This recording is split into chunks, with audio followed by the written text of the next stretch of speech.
प्रसाद लाडांनी जरांगेंची भेट घेतली आणि याच भेटीवरनं ओबीसी नेते लक्ष्मण हाकेंनी प्रसाद लाड यांच्यावर जोरदार टीका केली।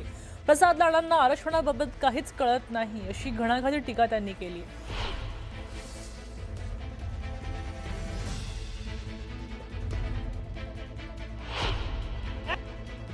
आरक्षण जरांगे पाटलांची मागणी कॉन्ट्रावर्सी जरांगे पाटलांचा समावेश ओबीसी मध्ये झाल्यानंतर ओबीसीचं झालेलं नुकसान यातली काही काडीची तर अक्कल आहे का या प्रसाद लाडांना?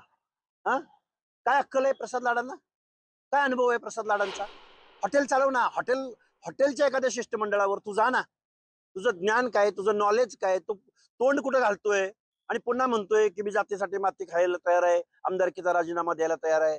पहिल्यांदा तू ज्या पक्षाच्या जीवावर टुनटुन बेडकासारख्या उड्या मारतोय ना, त्या पक्षाला विचार, माधवनं काय केलं, ओबीसीनी काय केलं, भटाबामणांच्या पार्टीला गावगाड्यातल्या वाड्या वस्त्या तांड्यावरती कोण घेऊन गेलं? त्यामुळं तू नुसत्या काय ते ग्रामीण भागामध्ये म्हणतात आयत्या पिठावर रेगोट्या मारणं, भाजप वाढवण्यासाठी, भाजप मोठी करण्यासाठी कोण खपलंय, कोण माणसं होती, याचा थोडा अभ्यास वाढव।